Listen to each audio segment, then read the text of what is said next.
ড্রামাটির শুরুতেই আমরা একটি মেয়েকে বিছানায় শুয়ে থাকতে দেখি, যার নাম কিনা ছিল সুশি। তাছাড়া আজ তার অফিসে একটি গুরুত্বপূর্ণ মিটিং থাকা সত্ত্বেও সে এখনো আরামে ঘুমিয়েছিল। ঠিক তখনই তার বন্ধু তাকে ফোন করে জাগিয়ে তোলে আর বলে, আজ অফিসে তোর একটা ইম্পর্টেন্ট মিটিং আছে, তাড়াতাড়ি বের হ। যেটা শুনে তখনই সুশি ঘুম থেকে উঠে পড়ে, কিন্তু হঠাৎ তখনই তার পাশে ঘুমিয়ে থাকা একটি ছেলেকে সে তখন দেখতে পায়, যে কিনা তখন তাকে বলে, আমাকে একটু পরে একটা ঘুষি মেরে উঠিয়ে দিও, আমি একটু ঘুমাই। এদিকে সুশি তখন ওই ছেলেটিকে তার সাথে একই বিছানায় একসাথে দেখে মাছের মতো তখন লাফিয়ে ওঠে এবং তার উপর চিৎকার করতে শুরু করে। এদিকে ওই ছেলেটি অপরিচিত আর কেউই ছিল না, বরং তার ছোটবেলার বন্ধু লি জিয়াং ছিল। ওরা দুজন ছোটবেলা থেকে এখন পর্যন্ত ভাই বোনের মতোই একসাথেই বড় হয়েছে। তখন লি জিয়াং মুচকি হেসে সুশিকে বলে, সিস্টার, এটা তো আমি। যেটা শুনে সুশি তখন অবাক হয়ে বলে, তুই আমার ঘরে কি করছিস? যার উত্তরে তখন লি জিয়াং হেসে বলে, আরে পাগল, এটা তো আমার ঘর। যেটা শুনে তখন সুশি বিরক্ত হয়ে বলে, তাহলে তুই নিজের ঘরেই বা কি করছিস? ঠিক এটা শুনে তখন লি জিয়াং হাসতে হাসতে বলে, বাহ, দারুণ তো। আমার নিজের ঘরে আমি থাকবো না তো তাহলে কই থাকবো? তাছাড়া আমি আমার ঘরে যা খুশি তাই করতে পারি, তাতে তোর কি? যেটা শুনে তখন সুশি আরো বিরক্ত হয়ে বলে, তাহলে তুই কিভাবে আমার সাথে একই বিছানায় শুতে পারিস? তখন লিজিয়ান স্বাভাবিক স্বরে বলে, আমার ইচ্ছা, আর আমরা তো ছোটবেলা থেকে একসাথেই ঘুমাতাম, তাই না? তুই কি সেটা ভুলে গেছিস? এবার এটা শুনে তখন সুশি তার কান ধরে টেনে বলে, আরে ছাগল, তখন আমরা বাচ্চা ছিলাম, অবুঝ ছিলাম, তাই বলে এখনো তুই আমার সাথে শুতে আসবি নাকি? আর কখনো আমার কাছে আসবি না। ঠিক তখনই হঠাৎ করে তখন সুশি খেয়াল করে তার পোশাক তো বদলে গিয়েছে। যেটা দেখে সে তখন রেগে গিয়ে বলে, নির্লজ্জ, তুই এটা আমার সাথে কেন করেছিস? তখন লিজিয়াং শান্ত স্বরে বলে, তুই তো রাতে বমি করেছিস, তাই আমি তোর জন্য চিন্তা করছিলাম, আর এর জন্যই আমি তোর কাপড় পাল্টে দিয়েছি। ভালো করেছি না বল? এদিকে সুশির এত বেশি সময় ছিল না যে তার সাথে ঝগড়া করবে, কারণ তাকে অফিসে তাড়াতাড়ি যেতে হবে। তাই সে আর ঝগড়া না করে তাড়াহুড়ো করে প্রস্তুত হয়ে বেরিয়ে পড়ে। অন্যদিকে লিজিয়াংও তখন রেডি হচ্ছিল, কিন্তু সে কোথায় যাচ্ছে বা যাবে তা তখন আমাদের বলা হয় না। ঠিক অন্যদিকে আজ অফিসে নতুন বস আসবে, তাই সবাই অধীর আগ্রহে তারই অপেক্ষা করছিল। এদিকে সুশি 7 বছর ধরে এই অফিসে কাজ করছে, কিন্তু তার বেতন আর খুব বেশি ছিল না, তবুও সে অধিক পরিশ্রম করত। এদিকে মিটিং শুরুর কিছুক্ষণ আগে লি জিয়াং হঠাৎ অফিসে এসে তখন উপস্থিত হয়, যার কারণে তখন সে সুশির সাথে ধাক্কা খায় এবং সুশির হাতে থাকা কফিটি তার শার্টে তখন পড়ে যায়। যেটা রেখে তখন সুশি অবাক হয়ে তখন জিজ্ঞাসা করে, তুমি এখানে কি করছো? তুমি কি ইন্টারভিউ দিতে এসেছো? ঠিক এটা বলে সে তাকে অফিসের স্টোরেজ রুমে তখন নিয়ে যায় এবং নিয়ে গিয়ে জিয়াং এর কফি লেগে যাওয়া শার্টটি পরিষ্কার করতে তাকে সাহায্য করে। আর একটু পর সে তার জন্য একটা নতুন শার্ট এনে দেয়, কারণ সে চায় না যে তার ছোটবেলার বন্ধু ইন্টারভিউতে ফেল করুক। এদিকে কিছুক্ষণ ধরে সবাই মিটিং রুমে বসের জন্য অপেক্ষা করছিল। ঠিক তখনই হঠাৎ দরজা খুলে যায় এবং সেখানে প্রবেশ করে লি জিয়াং, যেটা দেখে সবাই বিস্ময়ে তখন তাকিয়ে থাকে। যেখানে সুশি তো পুরোপুরি হতবাক হয়, কারণ তার ছোটবেলার বন্ধু, যাকে সে নিজের ইশারায় এতদিন নাচিয়েছে, সেই কিনা এখন তার বস হয়ে গিয়েছে। এক মুহূর্তে যেন সবকিছু উল্টো হয়ে গেল। এর কিছুক্ষণ পর মিটিং শেষে সুশি হতবাক হয়ে লিজিয়াং এর দিকে তখন তাকিয়ে বলে, তুমি আগে আমাকে এটা বলনি কেন? তুমি তো 1 নম্বরের শয়তান। যেটা শুনে লিজিয়াং তখন মুচকি হেসে বলে, বান্ধবী, পরিস্থিতি বদলে গিয়েছে আর সেই দিনগুলো চলে গিয়েছে যখন আমি তোমার আন্ডারে ছিলাম। আজ থেকে তুমি আমার আন্ডারে কাজ করবে আর আমি তোমার বস। এখন বুঝতে পেরেছো তো?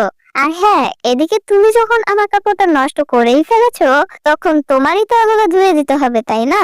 না হলে আমি তোমাকে বসের উপর আক্রমণের অভিযোগে চাকরি থেকে বের করে দেব। এদিকে শশীর সামনে আর তো কোনো উপায় ছিল না এছাড়া, তাই তাকে বাধ্য হয়ে লিজিয়াং এর কথা তখন মানতে হয়। কিন্তু দুর্ভাগ্যবশত যখন সে লিজিয়াং এর কাপড় নিয়ে যাচ্ছিল, তখন অফিসের অন্য কর্মচারীরা তাকে তখন দেখে ফেলে। এরপর বিকেলে অফিস শেষ হওয়ার পর শশী যখন বাড়িতে ফিরতে যাচ্ছে, যাচ্ছিল তখন তার বন্ধু তাকে আটকায় আর বলে আজকের রাতটি বিশেষ, কারণ লি জিয়াং অফিসের সকল কর্মচারীকে ডিনারে আমন্ত্রণ জানিয়েছে। যেটা শুনে সুশি তখন যেতে চাচ্ছিল না, কিন্তু তার বন্ধু জোর করেই তাকে সঙ্গে নিয়ে সেখানে চলে যায়। এদিকে ডিনার পার্টিতে তখন লি জিয়াং উপস্থিত ছিল। অন্যদিকে সুশি খুব ক্ষুধার্ত ছিল, কিন্তু লি জিয়াং এর ম্যানেজার সবাইকে প্রথমে ড্রিঙ্ক করতে বলে। যেটা শুনে তখন লি জিয়াং এতে রাজি হয় না, কারণ সে জানতো সুশির খালি পেটে ড্রিঙ্ক করলে ভালো লাগবে না। কিন্তু এদিকে সুশির মাথায় অন্য পরিকল্পনা ছিল। সে লি জিয়াং এর উপর প্রতিশোধ নিতে যাচ্ছিল, যার কারণে সে তখন একের পর এক ড্রিঙ্ক করতে শুরু করে। আর এর কারণে সে তখন কিছুক্ষণের মধ্যেই মাতাল হয়ে যায় এবং নিজের নিয়ন্ত্রণ হারিয়ে ফেলে। এরপর ডিনার শেষ হওয়ার পর লি জিয়াং বলে তোমরা এখন সবাই নিরাপদে বাড়ি ফিরে যেতে পারো। কিন্তু এদিকে মাতাল অবস্থায় সুশি প্রচন্ড রাগ দেখাতে শুরু করে আর লি জিয়াংকে গালাগালি করতে শুরু করে, যদিও সে নিজেই জানতো না যে সে কি বলছে।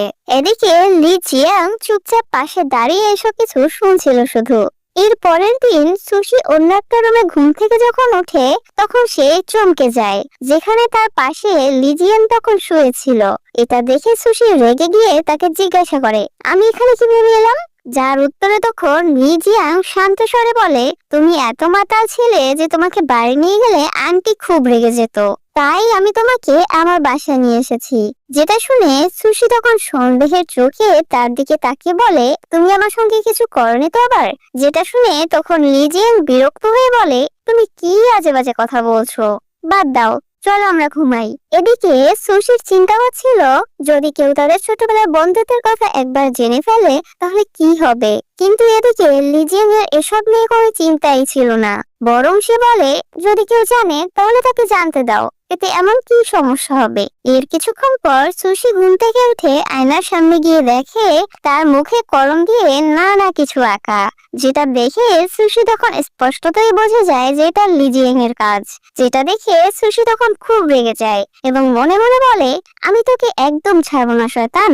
এর কিছুক্ষণ পর অফিসে এসে সুশি খুব ব্যস্ত ছিল আর অন্যদিকে লি জিয়াও খুব বিরক্ত হচ্ছিল, তাই সে তার ছোটবেলার বন্ধুর সঙ্গে একটু মজা করতে চাচ্ছিল। তাই সে সুশিকে তার কেবিনে আসতে বলে। এরপর সুশি তার কেবিনে এসে সে তখন বলে দয়া করে আমাকে বিরক্ত করো না। যেটা শুনে তখন লি জিয়াং মুচকি হেসে বলে তুমি তো জানো আমি কেমন, আমার এমন একজন দরকার যে আমার সবকিছু ম্যানেজ করবে। যেটা শুনে সুশি চোখ ঘুরিয়ে বলে তুমি ক্ষমতার অপব্যবহার করছো তাই না। যার উত্তরে তখন লি জিয়াং হাসতে হাসতে বলেন আমি তোমার বেতন বাড়িয়ে দেব। তখন সুশি বিরক্ত হয়ে বলে তোমার টাকা তোমার কাছেই রাখো, আমার দরকার নেই। এর সাথে সে তখন তাকে আরো বলে তুমি আমার চোখে সেই ছোট্ট ছেলেই যে কান্না করতো আর তার নাক থেকে সবসময় পানি পড়তো এবং সারাক্ষণ দুষ্টুমি করতো।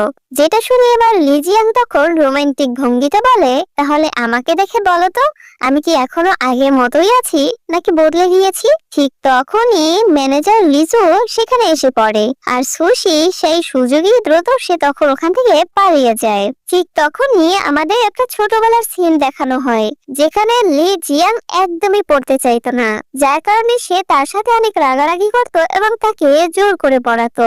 এরপর বর্তমানের সিন দেখানো হলে আমরা তখন দেখতে পাই লি জিয়াং এই সবকিছুই যেন বসে বসে ভাবছিল এবং আজ তার এখানে এই পর্যায়ে আসার পেছনে যেন কোনো না কোনো ভাবে সুশির হাত ছিল।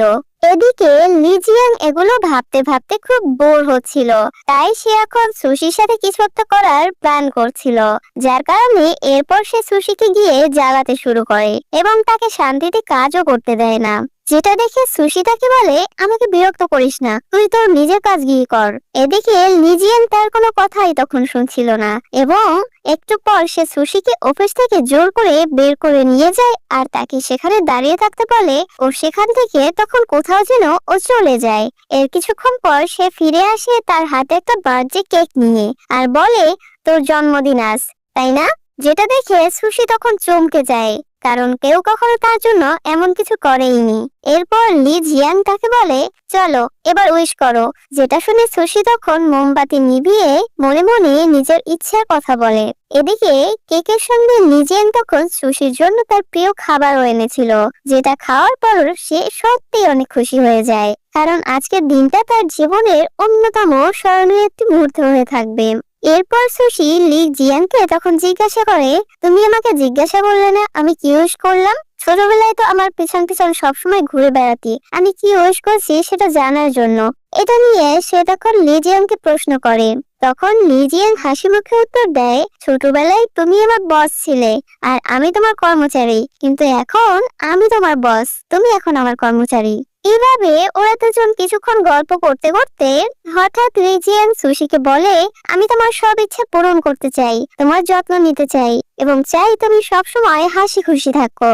একদিন নিশ্চয়ই তোমার হৃদয়েও আমার প্রতি অনুভূতি তৈরি হবে। এদিকে লি জিয়াং সুশিকে বোঝাতে চাচ্ছিল সে সুশিকে সত্যি অনেক ভালোবাসে, কিন্তু সুশি তা বুঝতেই পারছে না। তার কাছে লি জিয়াং শুধুমাত্র তার এক ছোটবেলার বন্ধু আর ভাইয়ের মতো ছিল। তবে কখনো সুশি লি জিয়াং এর অনুভূতিটা কি বুঝতে পারবে? আর এদিকে লি জিয়াং এর বন্ধুত্বের গভীরে যে আরো কিছু লুকিয়ে আছে সেটা আমরা সামনেই দেখতে পারবো। এদিকে ম্যানেজার লিসু সুশির উপর প্রচন্ড রাগ দেখায়, কারণ সে এখনো তার প্রজেক্ট শেষ করেনি। লিসু এমনিতেই সুশিকে অপছন্দ করত। এই খবর শুনে লি জিয়াং প্রজেক্টের সময়সীমা তখন আরো বাড়িয়ে দেয়, যেন সুশি নির্দ্বিধায় কাজটি করতে পারে। এদিকে রাতে অফিস থেকে দেরি করে ফিরে আসার পরও সুশি তার মায়ের যত্ন নিচ্ছিল, কিন্তু তার মা এদিকে তার জন্য চিন্তিত ছিল। যেখানে সে তার মেয়ের কাছে জানতে চায়, তুমি কি এমন কাউকে পছন্দ করেছো যে তোমার জন্য উপযুক্ত? যেটা শুনে সুশি একটু লজ্জা পেয়ে বলে, মা এসব কথা বাদ দাও তো, আমি যদি তোমার কাছ থেকে দূরে চলে যাই তাহলে তোমার যত্ন কে নেবে? ঠিক তখনই ওই সময় দরজায় কেউ নক করে, আর দরজা খুলতে সুশি দেখতে পায় লি জিয়াং সেখানে দাঁড়িয়ে আছে। মদের নেশায় সে একেবারে টলমল, তবে সে সত্যি নেশাগ্রস্ত নাকি শুধু নাটক করছে তা বোঝা যাচ্ছিল না। যেটা দেখে সুশির মা তাকে সুশির বিছানায় তখন শুইয়ে দেয়, যা সুশির মোটেও তখন ভালো লাগে না, যার কারণে এবার বাধ্য হয়ে আজ রাতে তাকে সোফায় ঘুমাতে হবে। এদিকে রাতের বেলা লি জিয়াং এর স্মার্ট ওয়াচের যখন অ্যালার্ম বাজছিল তখন সুশি দেখতে পায় ঘড়িটিতে অনেকগুলো অ্যালার্ম সেট করা। আসলে এগুলো লি জিয়াং নিজের জন্য নয়, বরং সুশির জন্যই সেট করে রেখেছিল, যাতে সে সময় মতো তাকে খাবার খাওয়ার কথা বলতে পারে। যেটা দেখে সুশি তখন মনের রাগ কিছুটা কমে যায়। পরদিন সকালে তারা দুজন যখন একসাথে নাস্তা করছিল তখন সুশি মা লি জিয়াংকে বেশি যত্ন করছিল। এই দেখে সুশি তখন রেগে গিয়ে বলে, মা তুমি ওর জন্য এত চিন্তা কেন করছো? আমি তো তোমার একমাত্র মেয়ে, আমাকে দেখছো না? মনে হচ্ছে আমি যেন তোমার সৎ মেয়ে। এটা বলে সে তখন লি জিয়াং এর সাথে ঝগড়া করতে শুরু করে। যেটা দেখে মা তখন বলে, তোমরা দুজনেই ছোটবেলা থেকে ঝগড়া করছো, এখন তো আর ছোট নেই, এবার তো তোমরা এসব ঝগড়া বন্ধ করো। এদিকে সুশি তার কথার কোনো উত্তর না পেয়ে সে কিছুতেই এই কথা তখন মেনে নিতে পারে না, যার কারণে সে তখন রেগে সেখান থেকে উঠে চলে যায়। এর কিছুক্ষণ পর অফিসে সুশি পৌঁছানোর পর লি জিয়াং তাকে জোর করে নিজের গাড়িতে তোলে, যেখানে আজ তার মিস্টার কাইসানের সাথে প্রজেক্ট সংক্রান্ত গুরুত্বপূর্ণ কিছু মিটিং ছিল, যেখানে তাকে মোস্টলি যেতেই হবে, যেখানে কিনা সুশি এই মিটিং এর জন্য একদমই প্রস্তুত ছিল না। এর কিছুক্ষণ পর প্রজেক্ট সাইটে পৌঁছানোর পর কাইসান ও সুশি একে অপরকে দেখে তখন অবাক হয়ে যায়, কিন্তু কেন সেটা তো আমরা একটু পরের সিনে জানতে পারবো। এদিকে রুমে এসে সুশি মন খারাপ করে বসেছিল, কারণ সে তো কোনো কিছু এখানে আনেনি, না এনেছে তার কাপড়, না এনেছে তার জিনিসপত্র, কিন্তু এদিকে লি জিয়াং তার জন্য সবকিছু আগে থেকেই এখানে এনে রেখেছিল। তখন লি জিয়াং সুশির মন খারাপ দেখে তাকে জিজ্ঞাসা করে, তোমার আবার কি হয়েছে? আমি তো ওদিকে বলেই দিয়েছি আমরা বিজনেস ট্রিপে এখানে এসেছি, এখন তো তোমার মুডটা ঠিক করো। যেটা শুনে তখন সুশি লি জিয়াংকে বলে, আমার সাথে এই প্রজেক্টের কি সম্পর্ক? আমাকে কেন এখানে এনেছো? তুমি নিজেই তো একা আসতে পারতে। যেটা শুনে তখন লি জিয়াং হেসে বলে, এই প্রজেক্টের ডিজাইন তো তুমি করেছো তাই না? তাহলে ভয় পাচ্ছ কেন? চলো আমার সাথে।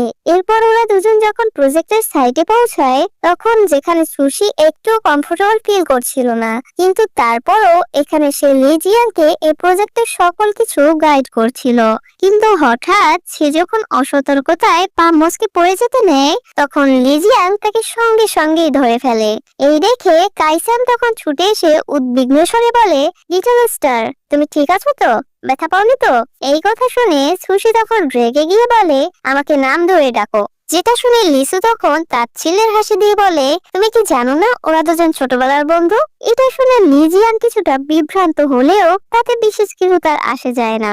এদিকে সুশির পায়ে ব্যথা লাগায় সে স্বাভাবিকভাবে তখন হাঁটতে পারছিল না, যেটা দেখে কাইসান তাকে সাহায্য করতে চাইলে লিজিয়ান সঙ্গে সঙ্গেই তাকে থামিয়ে দেয় আর নিজেই সুশিকে কাঁধে করে সেখান থেকে নিয়ে যায়। যেটা দেখে সুশি তখন লজ্জা পেয়ে বলে, আমি ঠিক আছি, আমাকে নামিয়ে দাও। তখন লিজিয়ান মুচকি হেসে বলে, আমি যদি তোমাকে এভাবে না তুলতাম তাহলে তুমি কি কাইসানের সঙ্গে চলে যেতে? যেটা শুনে সুশি তখন বলে, আচ্ছা এই নিয়ে তুই কি আবার জেলাস ফিল করছিস? এর পরের সিনে রাতের বেলা হোটেলে লিজিয়ান সুশির পায়ে মালিশ করে দিচ্ছিল যাতে সে ভালো অনুভব করতে পারে। এদিকে সুশি বাড়ি ফিরতে চাইলেও লিজিয়ান তাকে কোনোভাবেই যেতে দিচ্ছিল না, বরং সে রোমান্টিক ভাবে সুশির দিকে তাকিয়ে বলে, তোমার মনে কি আমার জন্য কোনো অনুভূতি আছে? আমি শুধু তোমাকেই চাই। তুমি কি আমাকে ভালোবাসো না? যে মুহূর্তটি তখন গভীর ও আবেগঘন হয়ে ওঠে ঠিক তখনই লিজু দরজায় ধাক্কা দেয় আর তাদের বিশেষ মুহূর্তটাকে এক মুহূর্তে তখন নষ্ট করে ফেলে। এদিকে সুশি লিসুকে দেখে তখন ঘরের এক কোনায় তখন লুকিয়ে ফেলে, কারণ সে চাচ্ছিল না লিসু তাদের দুজনকে একসঙ্গে এভাবে দেখে ফেলুক। এরপর লিজিয়ান দরজা খুললে লিসু রুমে ঢুকে তাকে পেছন থেকে তখন জড়িয়ে ধরে বলে, আমি তোমাকে প্রথম দেখাতেই ভালোবেসে ফেলেছি। কিন্তু এদিকে লিজিয়ান তাতে বিন্দুমাত্র আগ্রহ দেখায় না, কারণ তার মন পড়ে আছে তো শুধুমাত্র সুশির দিকে। এদিকে লিসু সহজে হাল ছাড়ার পাত্রী ছিল না, তাই সে সেখানে এর পরও দাঁড়িয়েছিল। অন্যদিকে সুশি তখন পালানোর সুযোগ খুঁজছিল, কিন্তু ঠিক সেই মুহূর্তে তার ফোন বেজে ওঠে আর লিসু তাকে দেখে ফেলে। যেটা দেখে সে তখন বুঝতে পারে কেন লিজিয়ান তার প্রতি আগ্রহী না। এরপর সুশি দ্রুত সেই জায়গা থেকে বেরিয়ে আসলে এরপর লিসু খুবই ফুঁসতে থাকে এবং ওই জায়গা থেকে চলে আসে। এদিকে সুশি নিজের রুমে এসে খুব নার্ভাস অনুভব করছিল, কারণ এতদিন যাকে সে শুধুমাত্র ভাইয়ের মতো ভেবেছে সে কিনা সত্যি তার প্রেমে পড়ে গিয়েছে। এই সত্যকে মেনে নেওয়া এত সহজ? এই দ্বিধা, এই অনিশ্চয়তা, এই অনুভূতির দোলাচলের মধ্য দিয়ে শেষ হয় আজকের পর্ব। তাই অপেক্ষায় থাকো, কারণ সামনে আরো অনেক চমক অপেক্ষা করছে, যেখানে আজ তোমার মূল্যবান মতামত জানিয়ে একটি সুন্দর কমেন্ট করতে ভুলো না। ভিডিওটি শেষ পর্যন্ত দেখার জন্য অনেক ধন্যবাদ। দেখা হচ্ছে পরের ভিডিওতে। সেই পর্যন্ত ভালো থাকো, সুস্থ থাকো।